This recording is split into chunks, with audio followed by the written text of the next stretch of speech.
Hi, today is Sunday the 22nd, and this is the SPX Outlook for the coming week, last week of the month. We are coming into Black Friday, Christmas rally, or will we?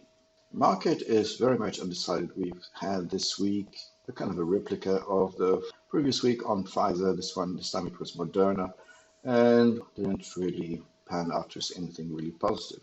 What we see, and I invite you to watch the latest episode of the big conversation from Refinitiv, where they talk about reflation, sector rotation, and yes, market dynamics are changing. As you can see here, well, volatility is maybe, let's put on a 4-hour chart. Volatility is basically just like a half of what it was pre-election. I mean, I have to really downscale to see, yes, that was in the 40s.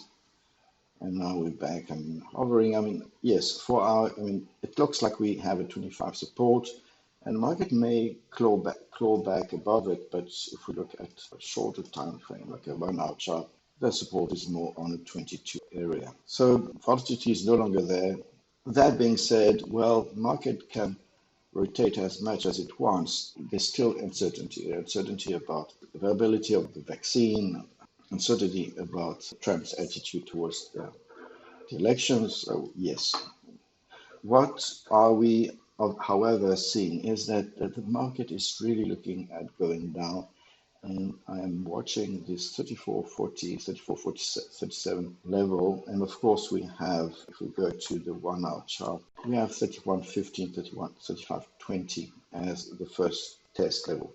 This test level is basically the level just before the pre-election rally. So that would just erase what happened in November. But at the same time, on this 4 hour chart, the support is actually lower. So we have to be a little bit careful of the possibility of, well, let's put on a fib expansion from here. So let's say here we have 35.26, this kind of support area, then 34.90, and then this area. So I'm really watching this area as a possible target. And of course, if this one breaks, and the market has been moving in the upper half of the range. So if it one breaks, then yes, it could go pretty nasty. But I don't see it going that far down again. This sector rotation should recalibrate. I mean, it's okay that the big techs could go on to profit taking, but I would say that there's no indication that things are really getting a lot worse than they were like 2 weeks ago. So I don't think we have a chance of a major sell-off. If we look at the SPX log return distribution, it's looking pretty tame. Curtis is low. So I would say that if it grinds down, okay, why not? So this is the outlook, maybe just testing this area, and we will watch for this one as a more significant support level. On the longer time frame, let's go 1 day.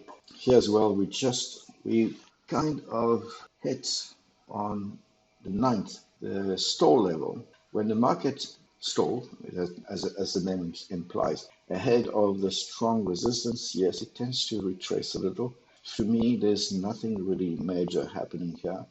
Let's plot a fib retracement from here. And here we have, well, you see concordance of support for 34.86, 44.90, this one, and of course the 34.40, which to me is the major level to look at. So I would say the market should go into some form of erosion.